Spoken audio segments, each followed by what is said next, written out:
अस्सलाम वालेकुम। आज हम बात करेंगे अपने न्यू टॉपिक जो कि हमारे पास है कार्नोट इंजन। प्रीवियस वीडियो के अंदर हमें देखा था कि हमारे पास किस तरीके से हीट इंजन काम करता है, हमारे पास रिवर्सिबल प्रोसेस क्या होता है और इरिवर्सिबल प्रोसेस क्या होता है। अब हम बात करेंगे कि what is a Carnot engine. हम कार्नोट इंजन को कार्नोट साइकिल भी कहते हैं। हम कार्नोट इंजन को क्या कहते हैं? कार्नोट साइकिल भी कहते हैं। ठीक है। अब साइकिल का वर्ड आ गया तो ऑब्वियसली कि हमारे पास क्या होगा, कुछ डिफरेंट प्रोसेसेस होंगे और वो किस वे में होंगे? साइक्लिक वे में होंगे।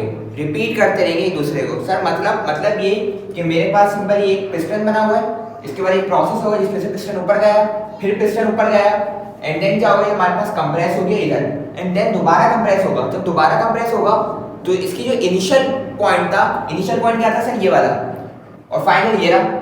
तो जब इसका फाइनल हमारे पास और कंप्रेस होकर जब नीचे आ जाएगा तो वो क्या बनना चाहिए हमारे पास? इनिशियल बनेगा, दोबारा ये प्रोसेस होगा, फिर दोबारा प्रोसेस होगा। तो मतलब ये क्या हो रही है, हमारे पास चेंज चल रही है। ये हमारे पास क्या हो रहा है? ये साइक्लिक वे के अंदर प्रोसेस चल रहा है। एग्जाम्पल मैं आपको ऐसे देता हूँ कि ए है हमारे प्रोसेस, बी है, सी है और डी है। हमने कोई सा प्रोसेस को क्या करा, इधर कुछ किया तो हमारे पास क्या हुआ, ए से बी तक के प्रोसेस को हो गया। फिर हमने फिर एक और प्रोसेस किया जो बी से सी तक के था, एंड देन हमने एक और प्रोसेस किया सी टू डी। अब हम एक और प्रोसेस करेंगे जिसकी वजह से क्या होगा, डी दोबारा क्या बन जाएगा? ए बन जाएगा। डी से हमारे पास कहाँ पे आ जाएंगे दोबारा हम? ए पे, फिर ए से बी, फिर बी से सी, फिर सी से डी, एंड देन डी से ए। तो ये हमारे पास क्या बन गई? एक साइकिल बन गई। क्या बन गई हमारे पास? ये साइकिल बन गई। तो इसलिए हम कार्नोट इंजन को कार्नोट साइकिल भी सिंपल वर्ड्स में कह सकते हैं कि हमारे पास कार्नोट इंजन जो है वो एक कार्नोट साइकिल ही है। तो अब भाई कार्नोट इंजन क्या होता है हमारे पास? तो कार्नोट इंजन हमारे पास एक आइडियल हीट इंजन है। हीट इंजन मैं आपको पढ़ा चुका हूं प्रीवियस वीडियो के अंदर। कार्नोट इंजन क्या है? एक आइडियल हीट इंजन है। आइडियल हीट इंजन का मतलब क्या है भाई? कि हमारे पास ये एक आइडियल है, मतलब कि आइडियल की बात अलग है, यानी कि उसकी कुछ ना कुछ चीज एक अच्छी होगी जिसकी वजह से इसको आइडियल कहा है। और आप लोगों को पता है कि जितने भी हमारे पास इंजन हैं उसको किस चीज के ऊपर प्रेफरेंस दी जाती है? एफिशिएंसी की वजह से। किसकी वजह से?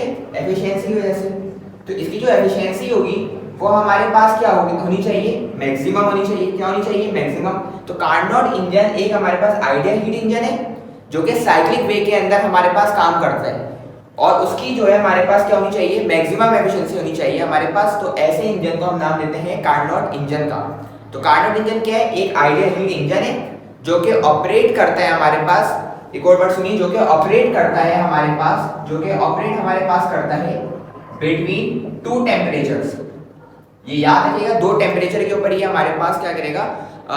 ऑपरेट करेगा। मैं भी आपको पूरी वर्किंग समझाऊंगा तो आपको बताऊंगा कि दो टेम्परेचर हम कहाँ पे दे रहे हैं और कहाँ पे हम एक्सट्रैक्ट कर रहे हैं। ठीक है, जैसे दो टेम्परेचर है हमारे पास, तो एक तो क्यों इनके वक्त हम बात करेंगे और एक क्यों आउट की तरफ बात करेंगे हम, जो हम प्रोसेस के थ्रू हम उसको डील करेंगे। उसको अभी आप डिले करें, प्रोसेस जब समझा रहा हूँ तो आपको बताऊंगा। बस अभी आपने फिलहाल ये याद रखना है कि कार्नोट इंजन एक आइडियल हीट इंजन है जो कि साइक्लिक वे के अंदर चलता है बिटवीन टू टेम्परेचर्स। ऑपरेट कितने टेम्परेचर के दरमियान होता है?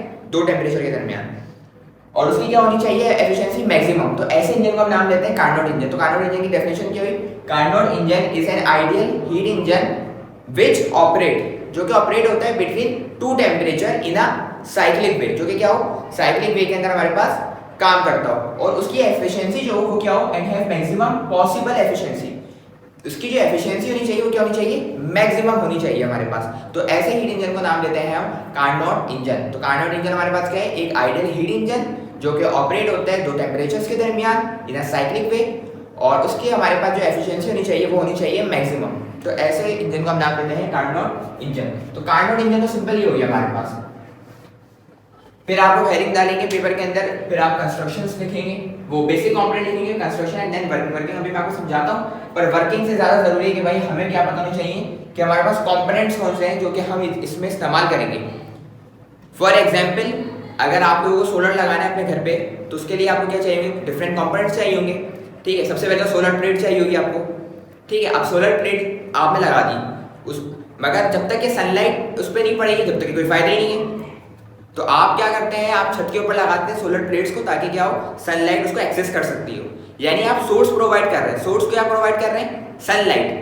तो सोर्स इधर क्या हुई सोलर प्लेट्स की? सनलाइट। ठीक है। और सिंक क्या हुआ हमारे पास, वो हमारे अप्लायंसेस को, फैन को चला रहा है, बल्ब को जला रहा है, तो वो क्या हो जाएगा हमारे पास सिंपल, वो हमें चीज प्रोवाइड कर रहा है, ठीक है। और वर्किंग सब्सटेंस यहाँ पे क्या हुआ हमारे पास, सोलर प्लेट, जो कि काम करके दे रही है हमें। तो इसी तरीके से हमारे पास कार्नोट इंजन के अंदर 3 बेसिक कंपोनेंट्स हैं। पहले क्या है, सोर्स, जैसे हम जाहिर से हीट इंजन की बात करें तो हीट सोर्स हो गया, और फिर हमारे पास क्या है, हीट सिंक, ठीक है। हीट को सिंक भी कराना होगा, क्योंकि हीट इंजन के पिछली वीडियो के अंदर हमने देखा था कि हमारे पास कुछ अमाउंट ऑफ हीट एनर्जी क्या होती है, सिंक भी होती है।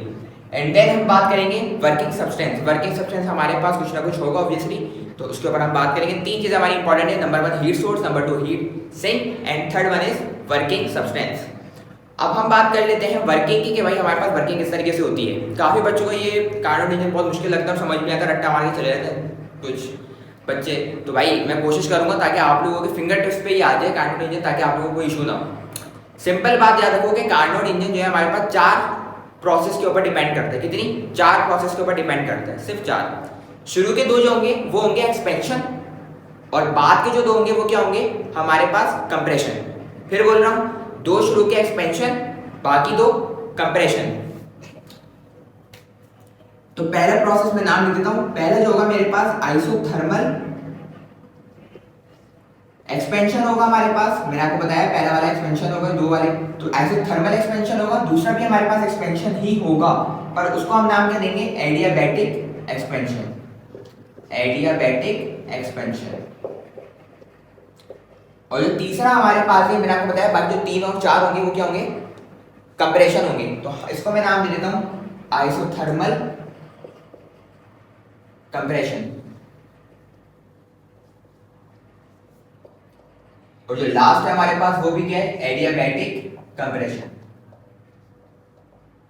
तो ये 4 प्रोसेस पे हमारे पास कार्नोट इंजन क्या करता है, डिपेंड करता है। बस सिर्फ ये 4 ही है भाई, ठीक है। इसकी वर्किंग अभी हम देखते हैं। पहले क्या है, isothermal expansion, adiabatic expansion, isothermal compression, adiabatic expansion. आपने याद किस तरह करना है, शुरू के 2 एक्सपेंशन, बाद के 2 कंप्रेशन। पहले आइसोथर्मल, फिर एडियाबैटिक, फिर आइसोथर्मल, फिर एडियाबैटिक, ठीक है। अब आपको ये जानना जरूरी है कि भाई आइसोथर्मल हमारे पास कौन सा प्रोसेस होता है। तो मैंने आपको एप्लीकेशंस पढ़ाई थी फर्स्ट ऑफ थर्मोडायनामिक्स की, तो वहां पे ये कुछ 4 आपको प्रोसेस पढ़ाए थे, isobaric, isochoric, isothermal, adiabatic process. उम्मीद करता हूं आप लोगों को याद होंगे। मैं रिवाइज करा देता हूं आप लोगों को कि आइसोथर्मल प्रोसेस के अंदर हमारे पास क्या होता था, टेम्परेचर जो होता था वो हमारे पास क्या रहता था, कांस्टेंट रहता था। और एडियाबैटिक के अंदर हमारे पास वो प्रोसेस होता है जिसके अंदर ना तो हीट एनर्जी इन होगी ना तो आउट होगी सिस्टम से। तो मैंने लिखा नो हीट एनर्जी इन या आउट। फर्स्ट करो, ये मैंने सिस्टम बना दी है पूरा, ठीक है, सिलेंडर है। अब इसको मैंने बिल्कुल चारों तरफ से पैक कर दिया है, इंसुलेट कर दिया है। तो ना तो बाहर से कोई हीट एनर्जी इसके अंदर जा सकती है, ना तो इसके अंदर जो हीट एनर्जी वो बाहर आ सकती है। तो ऐसे सिस्टम को मैं नाम दूंगा एडियाबैटिक सिस्टम। क्या दूंगा नाम, एडियाबैटिक सिस्टम। आइसोथर्मल बता चुका आपको, टेम्परेचर कांस्टेंट रखेंगे, इधर ना तो हीट एनर्जी अंदर जाएगी ना तो हीट एनर्जी बाहर आएगी, सिंपल सी बात। अब हम देख लेते हैं जो हमारी साइकिल स्टार्ट होती है वो कहां से स्टार्ट होती है, इधर से। इसको मैं नाम दे देता हूं ए, इसको मैं नाम दे देता हूं बी, इसको मैं नाम दे देता हूं सी, इस प्रोसेस को मैं नाम दे देता हूं डी।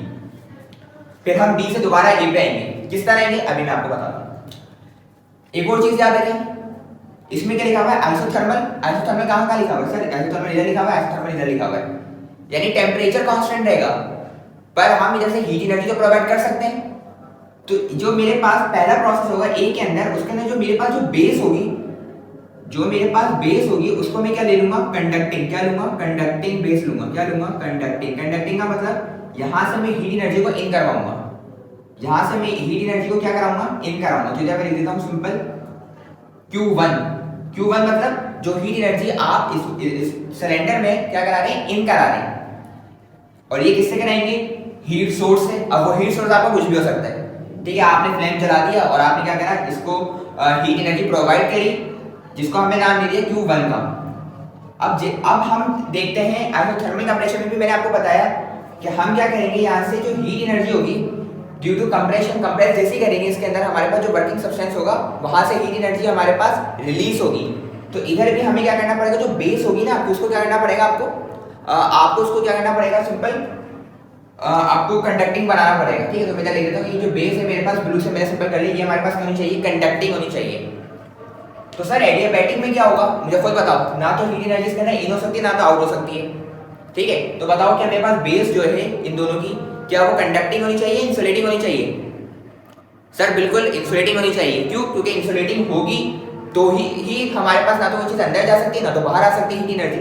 तो ये जो दो है मेरे पास, इधर मेरे पास जो बेसिस होंगी वो क्या होंगी मेरे पास, मैं इसको बना देता हूँ सिंपल। ये मेरे पास होंगी इंसुलेटिंग।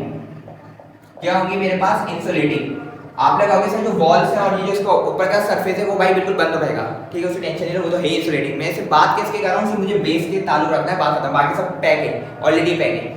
तो ये मेरे पास इधर जो बेस है वो मुझे क्या बनानी पड़ेगी, कंडक्टिंग, ताकि हीट एनर्जी को मैं इन करवाऊँ। और यहाँ से मैं क्या करूँगा, हीट एनर्जी, मैं यहाँ से हीट एनर्जी मेरे पास बाहर आएगी, ठीक है, जिसको मैं नाम दूंगा Q2 का, जिसको मैं नाम दूंगा क्या, Q2 का। और जो एडियाबैटिक है, मैं पहले ही बता चुका हूँ 1000 बार कि ना तो हीट एनर्जी इन होगी ना तो आउट होगी। तो उसके लिए मुझे पूरा चारों तरफ से पैक करना पड़ेगा, तो नीचे से भी पैक करना पड़ेगा, इसलिए मैंने लिखा इंसुलेटिंग। बेस क्या हो जाएगी आपकी यहाँ पे, इंसुलेटिंग हो जाएगी। चलो अब आ जाओ, ये तो मैंने आपको कंस्ट्रक्शन समझा दी भाई सिंपल सी, ठीक है। अब आ जाओ पहले वाले प्रोसेस पे। अच्छा, थर्मल एक्सपेंशन क्या होगी, एक्सपेंशन। एक्सपेंशन का मतलब एक्सपैंड होना, फैलना, ठीक है। मतलब क्या, हमारे पास पहले ये था वॉल्यूम, अब क्या हो जाएगा, बढ़ के यहाँ पे आ जाएगा, ठीक है। अच्छा, उसके लिए मैं आपको एक सिंपल से शॉर्ट ट्रिक्स बताता हूँ कि इसके अंदर हमारे पास सिर्फ 3 चीजें होंगी। पूरे प्रोसेस के अंदर हमारे पास 3 चीज होगी, सिर्फ pressure, volume, temperature. Pressure, volume और टेम्परेचर। तो मैं इधर लिख देता हूँ सिंपल, प्रेशर, वॉल्यूम और टेम्परेचर, ठीक है। P1, V1, T1 मैंने इसलिए लिखा है क्योंकि भाई हमारे पास अभी हमें सिंपल सिलेंडर लिया, सिलेंडर के अंदर हमारे पास वर्किंग सब्सटेंस है, कुछ भी हो सकता है। तो उसका जो पहला वाला प्रेशर होगा उसको मैं नाम दूंगा P1 का, जो पहला वाला वॉल्यूम होगा उसका नाम दूंगा V1 का, और जो पहला वाला टेम्परेचर होगा उसको मैं नाम दूंगा T1 का, ठीक है। अब हम प्रोसेस को स्टार्ट करने जा रहे हैं, ठीक है। प्रोसेस को अभी हम स्टार्ट करने जा रहे हैं। Isothermal expansion. आइसोथर्मल एक्सपेंशन में क्या होगा, हम नीचे से जो है हीट सोर्स के जरिए क्या करेंगे, हीट एनर्जी प्रोवाइड करेंगे सिलेंडर को। और जो heat amount of heat energy हमारे पास अंदर जाएगी उसका हम नाम देंगे Q1 का। किसका नाम देंगे, Q1 का। जितनी अमाउंट ऑफ हीट एनर्जी ज्यादा देंगे उतनी एक्सपेंशन ज्यादा होगी, सिंपल सी बात है।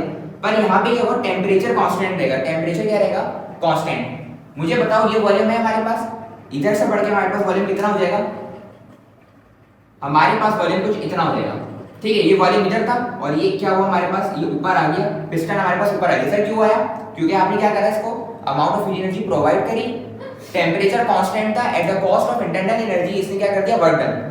तो इसका क्या बढ़ गया, वॉल्यूम हमारे पास इंक्रीज हो गया और हमारे पास प्रेशर भी चेंज होके P2 हो जाएगा। तो इधर मैं लिख देता हूँ कि P1 किससे चेंज हो गया, हमारे पास P2, और वॉल्यूम चेंज हमारे पास क्या हो गया, V1 से V2, जबकि टेम्परेचर आपके पास वही रहा। क्यों, क्योंकि टेम्परेचर हमारे पास कांस्टेंट होता है आइसोथर्मल प्रोसेस के अंदर। तो ये हमारे पास पहला सिंपल सा एक प्रोसेस था। आइसोथर्मल एक्सपेंशन में क्या होगा, हमारे पास टेम्परेचर कांस्टेंट रहेगा और प्रेशर और वॉल्यूम हमारे पास चेंज हो जाएंगे। अब हम बात करते हैं सेकंड प्रोसेस यानी कि बी प्रोसेस की। उसमें क्या होगा, एडियाबैटिक एक्सपेंशन। दोबारा एक्सपेंशन होगी, पर अब किसके थ्रू होगी, एडियाबैटिकली।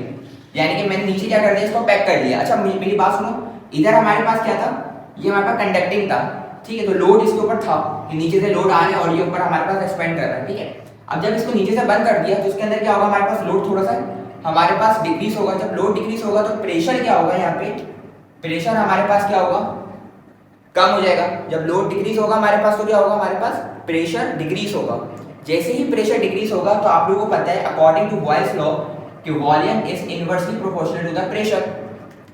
तो हमारे पास क्या हुआ, यहाँ पे प्रेशर कम हुआ। जब प्रेशर कम होगा तो वॉल्यूम बढ़ जाएगा, ठीक है। प्रेशर कम होगा तो हमारे पास वॉल्यूम बढ़ जाएगा अकॉर्डिंग टू बॉयल्स लॉ। तो इधर भी हमारे पास सिंपल यही हुआ है कि हमारे पास प्रेशर कम हुआ तो वॉल्यूम इंक्रीज कर जाएगा। और ये एडियाबैटिक एक्सपेंशन है, इसमें टेम्परेचर कांस्टेंट नहीं रहेगा तो ऑब्वियसली टेम्परेचर भी हमारे पास चेंज हो जाएगा। टेम्परेचर भी चेंज हो गया, हमारे पास T1 से क्या हो जाएगा T2, V2 हमारे पास हो जाएगा V3 और प्रेशर कम हो गया हमारे पास हो जाएगा V3। तो इस तरीके से हमारे पास सेकंड प्रोसेस हो गया। अब हम मजीद बात कर लेते हैं अपने थर्ड प्रोसेस जिसको हमने नाम दिया C। इसके अंदर मैंने जो बेस रखी है वो रखी है मैंने कंडक्टिंग। अब मैं क्या करूंगा, ऊपर से कंप्रेस करूंगा। पिस्टन को मैंने पकड़ा, मैं क्या करता हूं, उसको कंप्रेस कहां तक करता हूं, यहां तक के। जैसे मैंने कंप्रेस किया तो क्या हुआ, इसके अंदर कुछ अमाउंट ऑफ हीट एनर्जी थी अंदर, वो क्या हुई, यहां से in the form of Q2 निकल गई, नीचे से निकल गई। क्यों, क्योंकि मैंने इसको क्या नाम दिया था, कंडक्टिंग, बेसिक कंडक्टिंग रखी थी। तो जैसे इसको कंप्रेस करूंगा तो नीचे से क्या होगा, मेरे पास Q2 निकल जाएगी, यानी अमाउंट ऑफ हीट एनर्जी मेरे पास यहां से रिलीज हो जाएगी। तो इसको मैंने नाम क्या दिया आइसोथर्मल कंप्रेशन, पर इसके अंदर टेम्परेचर क्या रहेगा सेम, क्योंकि आइसोथर्मल है ना तो टेम्परेचर कांस्टेंट रहेगा। तो टेम्परेचर कांस्टेंट है तो मैं इसमें इधर क्या लिख देता हूं, सिंपल T2 लिख देता हूं। क्या लिख देता हूं, सिंपल T2 को मैं इधर लिख देता हूं। जबकि मेरे पास वॉल्यूम आपको नजर आ रहा है कि वॉल्यूम चेंज हो रहा है, यहां था पहले अब इधर आ गया, नीचे आ गया। तो वॉल्यूम मेरे पास V3 से किसमें चेंज हो जाएगा, V4 के अंदर चेंज हो जाएगा। और जो प्रेशर था वो भी P3 से किसमें चेंज हो जाएगा, मेरे पास सिंपल P4 के अंदर हमारे पास चेंज हो जाएगा। ठीक है, तो हमारे पास प्रेशर किस में चेंज होगा, P3 टू P4 हमारे पास प्रेशर चेंज हो जाएगा। और वैसे यहाँ पे अगर हम किसी चीज को कंप्रेस करेंगे तो क्या होगा, हमारे पास प्रेशर इंक्रीज होगा। तो प्रेशर इंक्रीज होकर हमारे पास क्या हो गया, P4 के अंदर हमारे पास आ गया। अब हम बात कर लेते हैं अपने लास्ट जो हमारे पास प्रोसेस है, जिसका हमने नाम दिया एडियाबैटिक कंप्रेशन, जो कि हमारे पास दोबारा साइकिल को फर्स्ट के ऊपर लाके फेंकेगा। अब हम उसको बात कर लेते हैं। देखो भाई इतना कंप्रेस कर रहे इधर तक क्या गया था पिस्टन, ठीक है, वो किसके थ्रू हुआ, आइसोथर्मल कंप्रेशन। अब हम क्या करेंगे, एडियाबैटिक कंप्रेशन। तो अब हम क्या करेंगे, जो हमारे पास जो नीचे की बेस उसको हम क्या बना देंगे, इंसुलेटिंग कर देंगे। जब इंसुलेटिंग करेंगे और फिर इसको कंप्रेस करेंगे, फिर इसको कंप्रेस करेंगे तो हमारे पास क्या हो जाएगा, हमारे पास टेम्परेचर चेंज हो जाएगा। टेम्परेचर क्या हो जाएगा, हमारे पास चेंज होगा और टेम्परेचर चेंज होकर हमारे पास T1 होगा। सर कैसे हुआ अभी बता दो। ये था पिस्टन, पिस्टन को नीचे करा आपने, फर्स्ट करो इधर तक क्या गया, ठीक है। कंप्रेस करेंगे तो जाहिर सी बात है पिस्टन नीचे ही आएगा, वही ऑब्वियसली बात है, ठीक है। अब पिस्टन मेरे पास यहाँ पर आएंगे। अब देखो इसकी शक्ल कैसी लग रही है, सर बिल्कुल ए की तरह लग रही है, ठीक है। जब ए की तरह लग रही है तो ए का जो हमारे पास प्रेशर था, टेम्परेचर था, वॉल्यूम था, वही हमारे पास दोबारा इधर सिंपल आ जाएगा। तो T2 से T1 पे आ गया, V4 से V1 पे आ गया, P4 से हमारे पास प्रेशर चेंज होके P1 पे आ गया।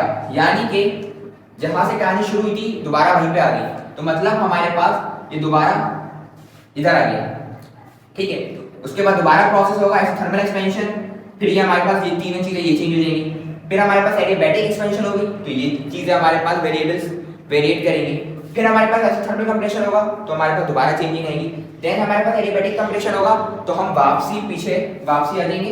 एंड देन हमारे पास दोबारा प्रोसेस होगा, फिर वापसी जाएंगे, फिर वापसी जाएंगे। इस तरीके से हम ये हमारे पास जो साइकिल है वो साइक्लिक वे के अंदर चलते रहेगी, ठीक है। तो ये है हमारे पास कार्नोट साइकिल, ठीक है। कार्नोट इंजन की ये वर्किंग है हमारे पास। तो एक इजी वे में मैंने कोशिश करी आप लोगों को समझाने की, ठीक है। तो ये सिंपल आप लोगों ने याद करना है, कुछ भी नहीं करना। अब हम बात कर लेते हैं एफिशिएंसी की, कि हमारे पास एफिशिएंसी किस तरीके से फाइंड आउट होती है कार्नोट इंजन की।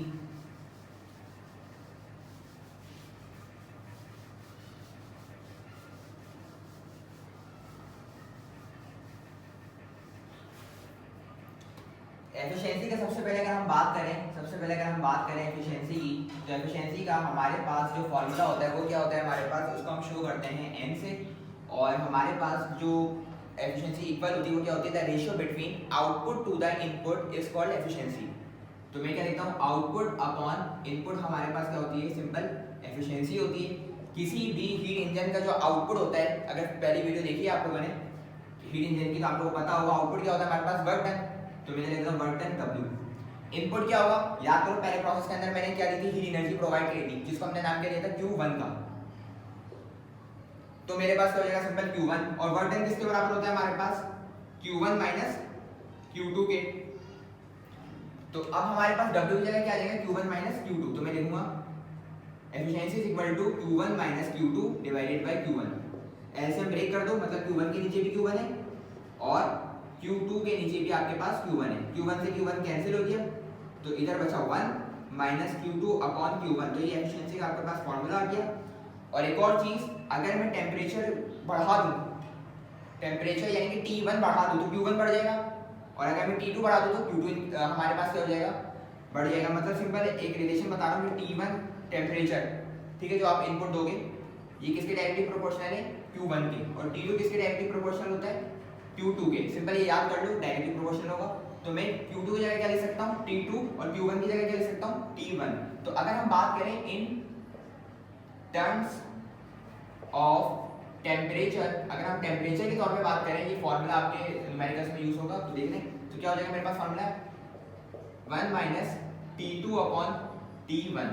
और अगर मुझे in the form of percentage चाहिए तो मैं 100 से क्या कर दूंगा, मल्टीप्लाई करा दूंगा। तो मेरे पास सिंपल फॉर्मूला देखें इन टर्म्स ऑफ टेम्परेचर, मेरे पास फॉर्मूला आ जाएगा। तो इस सिंपल एफिशिएंसी निकालने का फॉर्मूला है। अब मैं बात करें तो ग्राफ की, तो ग्राफ हमारे पास बनता है यहाँ पे पीवी डायग्राम बनती है। क्या बनती है हमारे पास? PV diagram. एक्स एक्सिस के ऊपर वॉल्यूम है, वाई एक्सिस के ऊपर हमारे पास प्रेशर है। वॉल्यूम हमारे पास इस तरीके से इंक्रीज होगा, प्रेशर हमारे पास इस तरीके से इंक्रीज होगा। इसकी डायग्राम हमारे पास कुछ इस तरीके से बनती है।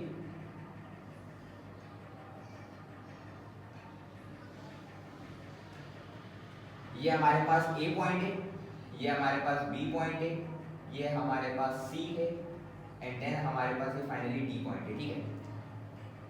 और अगर हम बात करें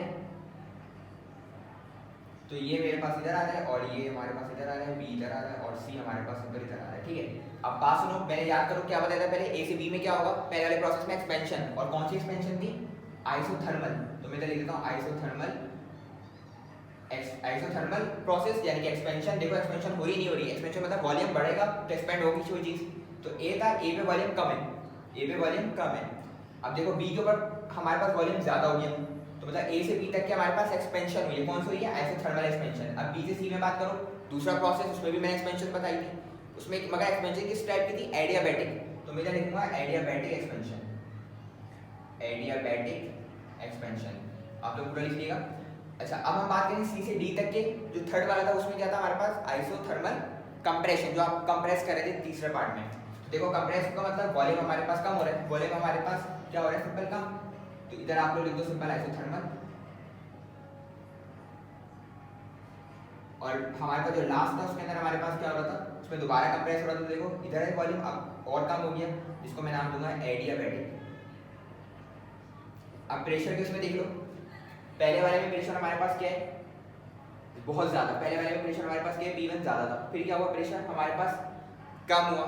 ठीक है। क्या हुआ? हमारे पास सिंपल प्रेशर हमारे पास कम हुआ। फिर सी के अंदर और प्रेशर कम हो गया। फिर डी के अंदर हमारे पास प्रेशर थोड़ा सा इंक्रीज हुआ, एंड देन फाइनली ए के अंदर हमारे पास प्रेशर दोबारा फुल अपने यानी कि ए पॉइंट के ऊपर वापसी पहुंच गया। तो ये है हमारे पास एक आसान पीवी डायग्राम जिसकी कार्नोट इंजन की। उम्मीद करता हूँ आप लोगों को सब कुछ समझ आ गया होगा। बहुत कोशिश की है कि आप लोगों को ईजी वर्ड्स में चीज़ें समझ आ जाएं। इस तरीके से मेरा वादा था कि सब चीज़ें मैंने फ्री प्रोवाइड करनी है। ठीक है। तो इसकी जो कंस्ट्रक्शंस हैं और जो वर्किंग है सिर्फ इस साल के लिए, जो बच्चे फॉलो कर रहे हैं मुझे, तो वो मुझे मैसेज कर सकते हैं 031839217771। वो ग्रुप पे भी ऐड है। ठीक है। जो फ्री लेक्चर्स का मैंने ग्रुप बनाया हुआ है, जिसमें मैं टेस्ट भी प्रोवाइड कर रहा होता हूँ। तो मुझे मैसेज कर देंगे तो मैं इंशाल्लाह ताला उनको कंस्ट्रक्शन और वर्किंग की क्या कर दूँगा, वर्डिंग्स भेज दूंगा। बाकी आप लोगों ने पेपर में इसी तरीके से करना है। पहले इंट्रोडक्शन, बेसिक कंपोनेंट्स क्या करना है, कंस्ट्रक्शन, वर्किंग, और फिर ग्राफ भी प्लॉट करना है, एफिशिएंसी भी बता दीजिएगा आप लोग। तो इस तरीके से आपने इस क्वेश्चन को सॉल्व करना है पेपर्स के अंदर, बोर्ड के अंदर। उम्मीद करता हूँ आपको क्वेश्चन समझ आ गया होगा। अगर कोई क्वेरी हो, कोई प्रॉब्लम हो, तो आप लोग मुझसे पूछ सकते हैं कमेंट बॉक्स में। इंशाल्लाह नेक्स्ट वीडियो में मिलेंगे। जब तक के लिए अल्लाह हाफ़िज़।